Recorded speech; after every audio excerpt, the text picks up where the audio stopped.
have a few friends watching, so would you mind giving them a short summary of your career so far? Yeah, for sure. I'm just positioning the camera in a better way. But yeah, so I've worked with Carlos for since 2017. So it's been wow, it's been 17, 18, 19, 20. Well, it's gonna go into my fifth race season now that I've been working with Carlos. And you know, it's been a great journey. I've started racing when I was 4 years old. I started karting. Obviously, my family was involved in racing before, so I have you know, a big family that understands a lot about racing. Well, the year I was born actually was the year my grandfather stopped racing. It was in '96 because he had an accident and broke his back. But my two uncles were racing when I was growing up. So it was Max Papis, who's an Italian racing driver. He's married to my mom's sister. And then my mom's cousin, which is Christian Fittipaldi. And they both raced in Formula One. But when I was growing up, I was watching them race here in the States, racing IndyCar, the Grand Am Series, which does the Daytona 24 Hours. And I would go to a lot of the Daytona 24 Hours, which I loved as a kid because I would stay basically the whole night awake just watching cars going around, and I didn't need to sleep. And I was in a motorhome. So that's kind of what gave me the, I don't know, the feeling of wanting to start racing. So when I was 4, I got my first go-kart, and I started from there. Yeah. And when I went from karting to cars, it was in 2011 when I started racing NASCAR. That's when I moved from Miami to North Carolina, as all the NASCAR teams are here. And when I won a late model championship in 2011, I got the chance to race in Europe in 2013, and then Yes. we've been here in Europe, racing in Europe ever since. But here I'm on the simulator now. This is the simulator seat. Yeah. I don't know if you can hear. I was trying to get it out of the way. I like that helmet. This is Pietro's helmet when you won the World Championship, right? 2007. 17. It's a replica helmet, the same design. The painter that paints my helmet, his name is Alan Mosca, and he does those mini helmets too. He's been painting my helmet since I started racing. My brother as well. He used to paint. Him and his father used to paint my grandfather's helmet, Ayrton Senna, Nelson Piquet. So all the Brazilians, they paint over there. He's like the legend painter, you know. Yeah. Everyone there because they think that his paint makes them, like, you know, it gives that special thing that makes you go a little bit quicker. Yeah. Obviously, it gave you a lot of luck when you most needed it. And Yeah, it's no, an amazing gift. We have the pictures. Yeah, I remember. Yeah. So we're gonna get into the track, the path to Formula One in a second, but I wanted to ask you, what would you share that is something that most people don't know about you? Well, I mean, it's difficult. I mean, I'm not sure. You know, one thing is I love video games. I don't know if a lot of people know that, but I do play a lot of video games. I use it as something to have fun on the side and take my mind off of things. Because, you know, some people think of, you know, when they think about athletes, you know, it's always in the sport and doing things outside. But I actually like playing video games a lot. So that's something maybe not everybody viewer knows about me, you know, because they always see me, you know, or doing something. But you know, a lot of the times on the weekends, I like to stay home and play some video games. No, thank you. That's also something we discussed as part of your training, no? Because we're gonna get into the esports portion, but essentially, do you think that is beneficial to play video games as part of the training?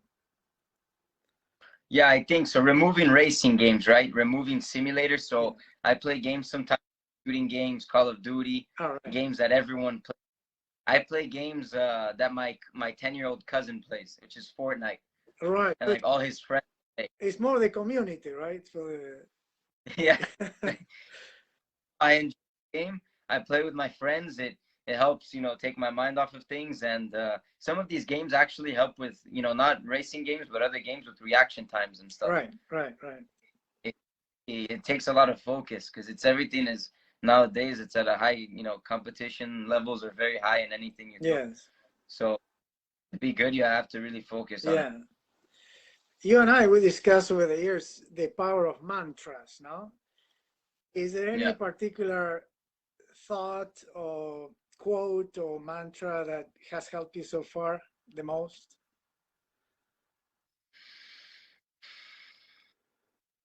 I don't know. There was one, but I don't think it. Because I got it when I was uh I got it when I was younger. There's two. Okay, there's one actually over here on my wall. I don't know if you see it. That's the one I printed. But that's something that we did together, and I still have it from 2017. It's still there. Fantastic. So that there, it's because we were going, racing for the championship in 2017. Yeah. Always had the thing that the championship was going down to the wire. Mm-hmm. So it was very, high intensity, high pressure, and it was something that I was, trying to get better with. Was that I've always been good, but at that moment was the highest pressure I've ever felt because everything was on the line. The championship, my sponsorship for the next year, whether I was going to be able to continue racing or not, it all came down to that last race, and I had to win the championship.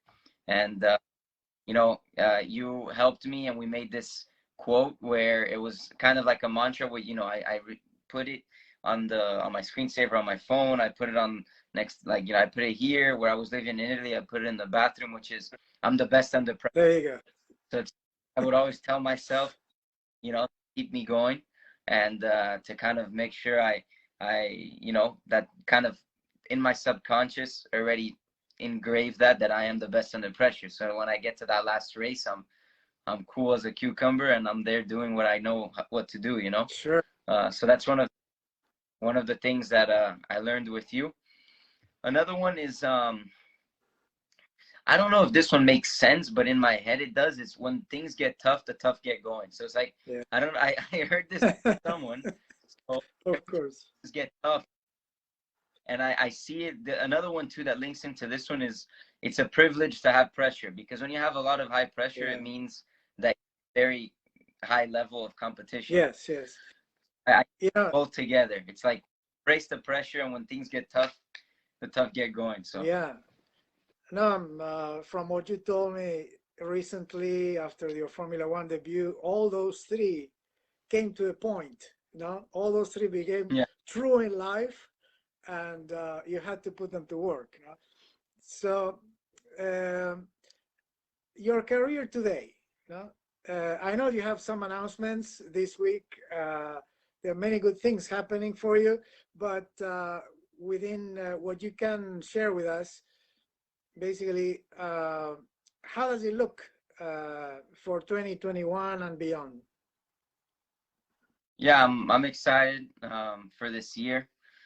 I think last year was difficult because I was third driver with Haas, but because of the pandemic, Formula One wasn't testing the car. There was no test, so I wasn't able to drive the car. And I was supposed to race in Japan, but because of the pandemic, we couldn't travel, and the deal fell through. And I stayed sidelined for 9 months, and it was very difficult. And luckily, it wasn't the best circumstances, but I got my shot at Formula One, and I did a very good job and was able to show what I can do, and that opened some opportunities for me this year. I'm going to be continuing with Haas as the third driver, and as well, I'm announcing this week other racing programs I'll be racing. I can't say it yet, but I'm excited. Carlos, you already know what it is. We can see that it's big. It's big. Yeah. But later this week I'll be sharing it. I'm excited, and I think these opportunities it's going to be very important for me. I need to capitalize. And I think, like you said, when I had my Formula One chance, it's like the everything came together. I had so many experiences along the year. I've had a career path that's been not very straight lined. I've been doing the best with the opportunities I've been given, and I was still able to reach my ultimate goal. And I think everything that happened throughout my life prepared me for that goal, whether it was winning the championships in the last race to prepare me for high pressure, whether it was racing under not the best circumstances when I had my broken legs in 2018 and I was racing an IndyCar, that prepared me for my Formula One debut, because I wasn't racing in the best circumstances, because it had been 9 months since I hadn't driven anything.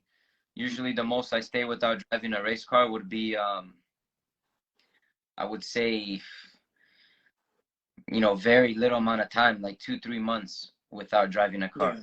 So this time I 9 months without driving. And other than that as well, it's very little preparation. I had a couple of days and I had to go straight in the car. So I think everything that happened throughout my, like past couple of years prepared me for that moment. And that, doing my debut in Formula One brought me these opportunities that will be in for this season. Yes. So I was going to ask you about facing big challenges, and two of them happened during our collaboration. So broken legs, Formula One. No? How did one prepare you for the other? Well, eh? Win the champion, high pressure, broken legs, Formula One. You're right, exactly. How would you connect the dots in your evolution as I'm the best under pressure?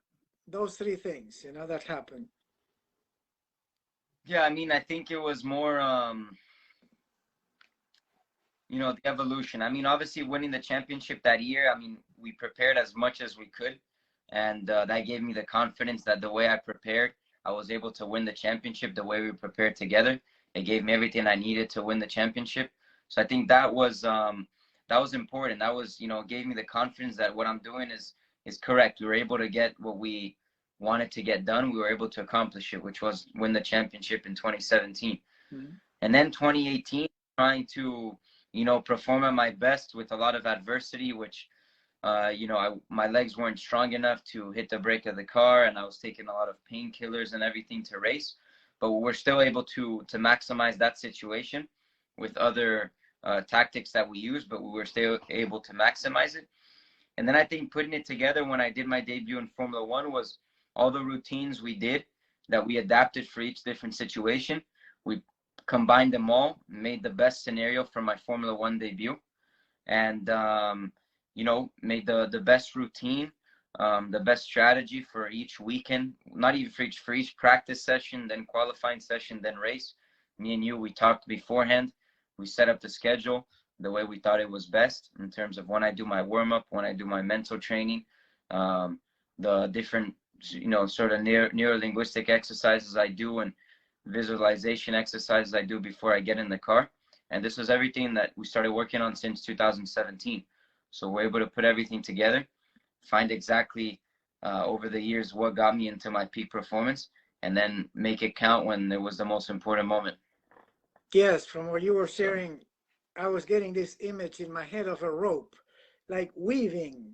Things have been weaving and getting tighter and tighter until it's indestructible, in a way. 100%. Yeah. But there's, for sure I can keep improving as a driver. I proved to myself that racing in Formula One, I was racing with the top guys, and I was doing a great job and being more competitive than other guys racing there already for many more years. So that brought me even the confidence of like, we're doing great. We're able to perform at the highest level, but I know that there's still more that we can improve and that we're going to keep working on. Yes. Thank you. You're all over my book, The Glass is Full and a Half, because our story and your story in particular exemplify these 4 stages that I identify in the progression of someone who wants to reach a breakthrough, go beyond limitations and get to their goals, and then create a path for inspiring others. So the first step is imagine, no?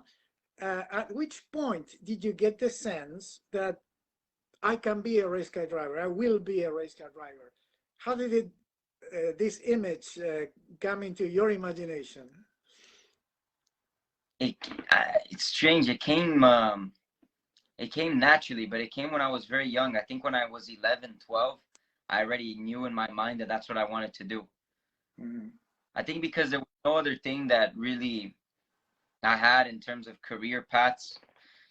I think a lot of people also struggle in the beginning when they're growing up. Like I know from a couple of friends, you don't know exactly what you want to do or what career path to go to, what college degree to get.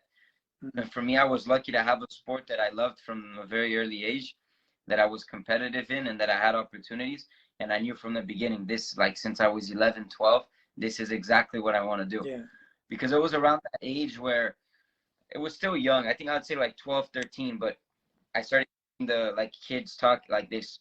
When you're younger, you don't think about these things, but when you start getting at that age, kids start talking, oh, I want to do this and this. I want to become a dentist, or I want to become a policeman or a lawyer or something. And it was about that age where, like, you're not really talked about a lot, but just a little bit. And in my head, every time those conversations came up, I was like, yeah, but for me, I want to be a race car driver. And it was always like that, and it never changed. Yeah, yeah.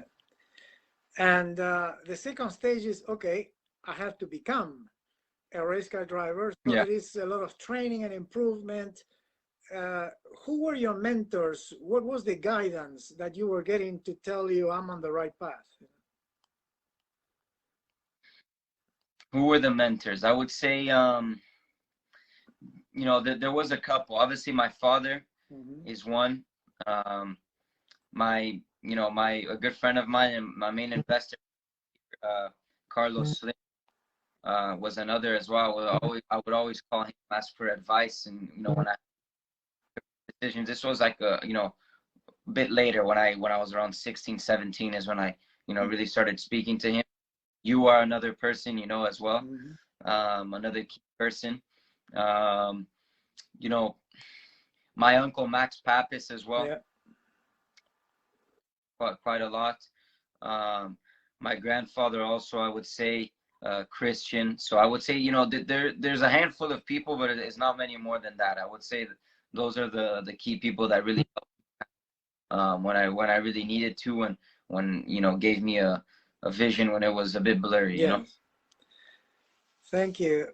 And the next step in the evolution is inspiring. So yeah. There are many ways in which you inspire yourself first, through your training and the validation that you get from these opportunities and overcoming all these challenges. But at the same time, now that you're more of a public figure, how do you get the sense that you're inspiring younger people? Do they tell you? No, I do get messages and stuff, because me and my brother also we do a Twitch channel. Yeah. So we do live, and a lot of the people there, when they're watching, they send messages, and I think the biggest thing was, the message I was able to send out is kind of the perseverance is very important. And a lot of people had told me that, but every time you listen to someone saying it, you kind of, you never really believe it, until it kind of happens to you. And almost, I had a contract with Haas that started in, for the last season, beginning of 2020 till the end of 2020. But the last 3 races were in the Middle East. It was 2 races in Bahrain, 1 in Abu Dhabi. And when you go, you needed to stay there for 3 weeks. And because my future with the team for the following season was uncertain, and I was looking at other opportunities, I almost didn't go to the last 3 races, because I was saying, I cannot stay there 3 weeks at the end of the year when I could be meeting with other teams and having meetings and stuff to see other opportunities. So I almost didn't go. And actually, one of the team managers, his name's Peter Corolla. He's the team manager of Haas. He told me, because I was telling him, I might not go. I might need to ask permission from Gunther, because I was not doubting that I'd ever get a chance, but I was saying, I need to start working on other opportunities. And, he kind of looked at me and said, Pietro, go to the last 3 races. Like, you never know what can happen. Go to the last 3 races. Right. And I went. And then when obviously I was in the best circumstances, because Roman had the crash. Yeah. He got out fine. It could have been a lot worse. But then the opportunity came. And I told myself, I said, man, it's unbelievable. Imagine if I wouldn't have gone. And that's the thing of, like, I stayed basically 2.5 years with the team, 3 years. And 2 full years, and the 2 full years with the team. And I almost would have lost the chance of racing Formula One if I didn't go, because I didn't persevere and I didn't follow through with, the whole program that I had. So I think one of the important things I learned is that, you always, when you do something, you got to follow through all the way, because maybe at the last moment you'll get an opportunity, or you got to persevere to that last moment. You never know. If you already went 90% of the way, do the last 10%. Why go, why stop before that? So that's something that really opened my eyes. And because it was difficult. It was 2 years with the team. That year I hadn't been racing because of the pandemic, so it was difficult, and I was anxious. I wanted to get my program sorted for the following year. So I was like, I don't I if I stay there for 3 weeks and I don't get a chance and I'm just there sitting around, I'm losing time to close another opportunity. So then, but then, this team manager spoke to me, and I said, you know what, that's right. You got to follow through all the way, and you never know what can happen. Then the opportunity came. Yeah, that's a huge lesson for all of us.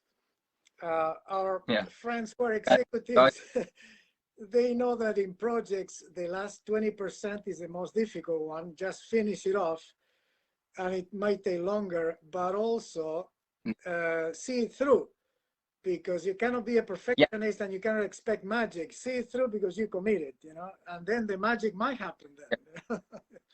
Yeah, exactly. Sometimes you can't see like the end result, but if you committed to something, you make sure you go all the way. Yeah. Maybe the end result will come, but you need to see it all the way. You cannot just stop in the middle. So yes. Also, I think that the teams in Formula One appreciate that, no? That you're ready to stay there. And obviously, I wouldn't have not gone if I didn't get permission from the team.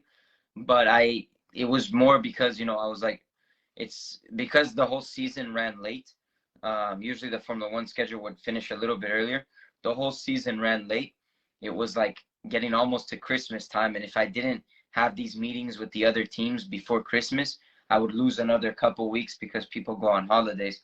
So that's always almost like, maybe I can't go because I need to work on other things. Yeah. But I ended up going. So it's great. No, that's fantastic. So you got to sit in a Formula One car. Why don't you tell us, how does it feel? What makes it a peak experience that very few people can, go through? Well, for me, it's it was an amazing feeling. Because I had tested the car several times, right? I had tested the car several times. Yeah. But it was very different to race, because obviously you go out, there's no fans because of the pandemic, but there was a lot of cameras. You go out, there's cameras on you all the time. The whole team is there. There's that tense situation. I hadn't driven any race car for 9 months. I hadn't driven the car for a year. And the first time out, I'm going out straight for the first practice. And, my head, I had to get used to the speed, because usually when you go out with the car, you go out, you do a lap, and then you come straight back in the box. In the first practice, you do that because then the mechanics check the car, see if there's any leaks. So I did that out lap, and I came in. And when I came in, I was like, holy crap, I don't know how I'm going to get used to this. Right. Because like so quick, like the brain takes a little bit to switch to chaos. Yeah. Like go quick. I went like maybe for a couple seconds full throttle, and I was already like everything, my vision is still getting used to the speed. Then when I went out, I was taking it step by step, and by the end of the session, I was up to speed basically already. And but for me, the most amazing thing is in the second race.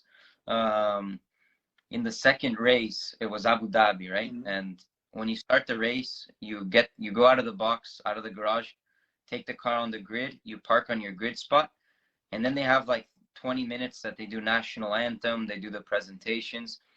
And at that time, I stopped the car, I got out, and I had a physio with me. Her name was Faith. It was the team's physio, and she was helping me, orientating me where to go. So she's like, you need to go to the front of the grid. They're going to do national anthem. And then I arrived to the front of the grid, and I get there, and over there, there's on the floor, like a plaque with my number, the flag, and my last name, which is actually over here. I don't know if you see it. Yes. You see it says one and fit. And this was on the floor. And I arrived there, I stand, then there's I think it was like someone from the royal family of the UAE next to the trophy there in front, and I'm standing. They start the national anthem. I look to my left, there's Daniel Ricciardo, there's Sebastian Vettel. I look to my right, there's Kimi Räikkönen, there's Lewis Hamilton, and it's like all these guys that I used to watch on TV, and I look at it and I'm like, I can't believe, like, holy crap, I'm one of the 20 guys, you know, racing here in Formula One, racing with these legends. I'm here, you know, racing with them, doing the national anthem. From here, we're gonna walk back to the car, put on our helmets, and go racing. I was like, this is unbelievable. So for me, that's kind of like when it, you know, clicked in my head. It's like I made it. You know, I'm one of the 20 here racing, and one of the most difficult sports to get an opportunity, and that for me was an amazing feeling. And you know, the first race I felt a bit more pressure because everything was very new. But the last race in Abu Dhabi, you know, doing that whole grid presentation when usually you're most nervous because you want to start the race, I was actually feeling very relaxed and really enjoying the moment. Yes, it was a crazy. I was like, wow, I made it all the way here. It's so difficult to get to. You're able to make it, you know, and make it in an unconventional way, and in a way that you know, very few people expected because of the way my career went. I won many different championships, but like I said, it was never in a straight path. It was just I was doing the best with the opportunities I had. Yeah. That's why I say in the book that a peak performer is a flexible, versatile, creative solution designer, and that makes you a much better thinker in that way, no? you roll with the punches and you figure it out, no? Yeah. And so let's play with a metaphor. If you were a high performance car, which car would you be? And why, no? Wow, that's if I was a high performance car, which car would I be? What represents Pietro Fittipaldi? That's very question. Let me think, because I almost have one in my head right now, but I don't know if it's it.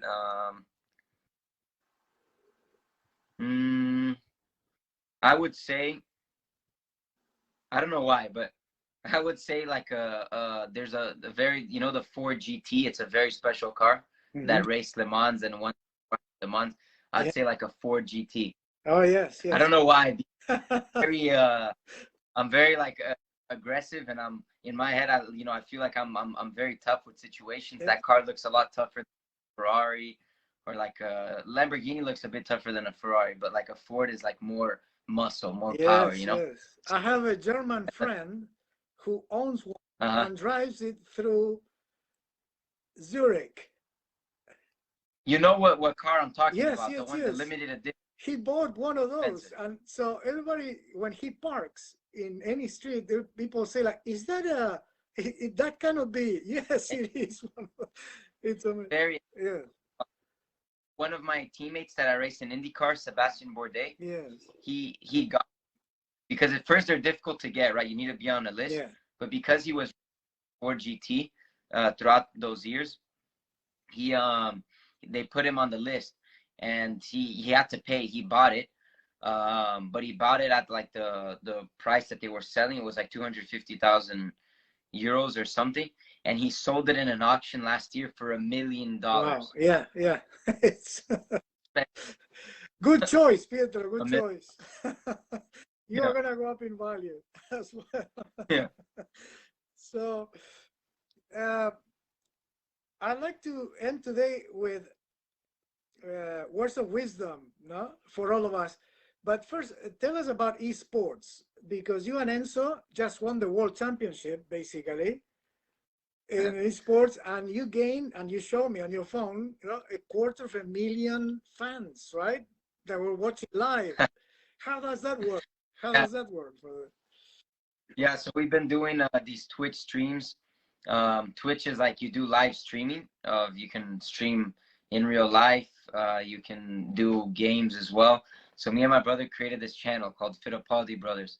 And we started this channel throughout quarantine, which was March of 2020, because Formula One was, they were doing some virtual races, and we were at home not doing much. So we bought 2 simulators. This is one of them. We have another one in Enzo's room, and we started streaming our racing. And over time the channel started growing, and Formula One recently, 2 weeks ago, they did the first official Formula One virtual GP that they have done esports official championship, but this championship was utilizing they combined the esports drivers. So the esports drivers for every team would qualify the cars, Yeah. and then the actual race drivers or junior drivers of a Formula One team or the reserve driver would race for the team. And me and Enzo raced for Haas, and races, and we won the championship. So we officially became the first official Formula One virtual GP world champions. Yes. So we won that, and it was amazing. Enzo won the drivers championship, and we won the teams championship. And yeah, the Twitch channel grew. The last stream we did of the race, Enzo, me and Enzo, we were both doing the stream, and it was the last race, and we were fighting for the championship versus Ferrari, and it was a very close battle. Ferrari were starting up front because their esports drivers qualified well. Unfortunately, ours didn't qualify well. We started in the back, and the pressure was high. And over a 4-hour stream of the race, we had over 250,000 people, unique, individual people watching us live. So it was like amazing. And we won the championship at the end. Yeah, that's a big stadium. That's that's more than 2 football stadiums. Soccer. That's very good. Fantastic. So we continue to do sport. I enjoy it. I enjoy it even as a training. It's a good training. Yeah, I mean, I watch you race on ESPN when they were showing it, and you have to do a double take. It's so realistic, right? Yeah. You don't even notice that it's yeah, that it's crazy. It's fascinating. So we'll keep watching and training. And so, talking about training, I'd like to give some hints of the keys to personal breakthrough in sort of a rapid fire way. So, for example, what training habits are most useful to you and lead to success? That they're consistently, I can rely on this. Yeah, I would say, I mean, you have to have discipline, because discipline is very important. I know a lot of people say it, but for me, I think discipline is important because it's very easy to start slacking off, especially, for example, if you start winning a lot of things and, you're confident, you're starting to win, it's very easy to start slacking off. For sure, like over the off season, you can have a couple weeks, 1 or 2 weeks where you're more relaxed at home over Christmas and New Year's, where you're just family and you can be more relaxed. But it's very easy to start slacking on the discipline. I think discipline is very important with anything you do. For me, I'm the type of person every day in the morning, I cannot leave my room if my bed is undone. I got to do my bed every time in the morning, because that's like starts your making your bed in the morning is what starts your day. And I like starting off in the right foot. I like my room organized. So I always do my bed in the morning. That's something I keep as a form of discipline, to start the day off in the right foot. I always do my training, even when I'm off season, not necessarily only for the racing, but because I enjoy doing it and it puts me in the right state of mind. What I need to do more is train earlier in the morning, because I think that is a lot better than training in the afternoon. I'm always training in the afternoon. There's a couple times in the week where I train in the morning, and that's so much better because you feel like you have much more energy throughout the day, and just mentally you feel a lot more just a lot more on it than if you were training just after everything you've done throughout the day. You just train at the end. It's not ideal. Now we might want to look deeper into that, the circadian aspect of that, no? For the future. Yeah. A lot. That's something I'm slacking. I don't have the discipline to, when I in the morning, say I'm training. Sometimes I wake up and I'm like, but I'll train later on in the day. Yeah. And I end up training. I know that it's better for me if I train in the morning. I think the other thing too is like, setting goals and stuff is very important. Some short-term goals, long-term goals too. But, for me, it's difficult to set long-term goals, and I never liked it that much because things are always changing all the time. So sometimes you set goal that you're trying to do, but then one thing leads to another, and your career path or something is looking a bit different. So I always set short-term goals for me personally, but for me in my professional way as well. When I'm driving, things I know that I can improve on. For example, like if I know when I finish a race weekend, I do my report that I send to the team. I also do a personal report for myself where I know for my next race weekend, I need to work on my pit stops, the way I pit in. Mhm. I need to work on starts. I need to work on the first couple laps after the start of the race where I'm not pushing hard enough or I'm pushing too hard. So those are things that I like to set in terms of short-term goals from one race to another. Yeah. And I write what type of training, if it's gym in the Yes. gym. Yeah, so the thing I do, especially when I'm home, is gym training. I do a lot of strength training because some of the cars we drive have the steering wheel is very heavy. It doesn't have power steering. The Formula One does have power steering, so it's light. But for example, an Indy car doesn't, so it's very heavy. So I tend to train once a day for about an hour 15, and I do strength training. But at the same time, I work on doing strength training with a high heart rate. So I might add in some core workout or get on the bike for a minute in between sets to keep my heart rate up, to simulate like I'm driving the car and doing things that require physical strength. So when I push weights, I'm doing it at a high heart rate, which simulates the car better. Yeah. And favorite circuit? Yeah, favorite circuit, I would say Spa. That's the track I had my accident, but it's still my favorite circuit. It's such a smooth track, so much rhythm and stuff. Yeah. The momentum is great. So for me, that's my favorite circuit. Well, I think will always be. Yes. Last question, Pietro. What word of advice would you give people who want to be mentally tough in business and life? I think for me, the main thing is perseverance. You need to always believe that you need to keep persevering, no matter how big the adversity is. You always have to keep going, no matter what. Doesn't matter how tough the things are getting. If you lose a job or something, or if you lose an opportunity, or you don't get that deal you wanted to get, there's always the next thing. So you've always got to keep chasing the next thing. Always persevere, because at the end, there is going to be an end result, even if it's hard to see it. And maybe the end result, you don't understand what it is, but it's going to come. I think perseverance is something that's very important. A big lesson that I learned as well throughout the past couple of years. And always keep working on yourself. There's always things that you can get better. It's very important to be confident as well. For me, confidence, in yourself, plays a lot in straight into performance when I'm driving. If you're not confident in yourself, then when I drive a race car, I know that I won't be performing at my best. You have to have confidence in what you're doing, and I think how to build confidence. Those are things that we worked on together. And I'm not saying confidence like socially. I'm saying confidence in what you're doing exactly. Confidence driving a race car, confidence when you're having a meeting, confidence in yourself to be able to get your work done, or to be able to perform at your best with your job.